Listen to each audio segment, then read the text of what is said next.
Hi everyone! If you've downloaded ORO POS but prefer not to use it in English, let me show you how to change the language in just a few simple steps.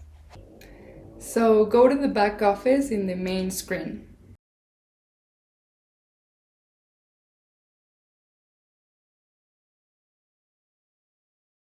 Next, go to the Admin button and select Language.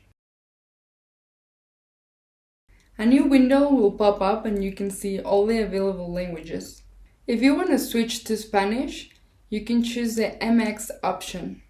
Once you select the language, the whole system will restart and everything will be loaded to the new language.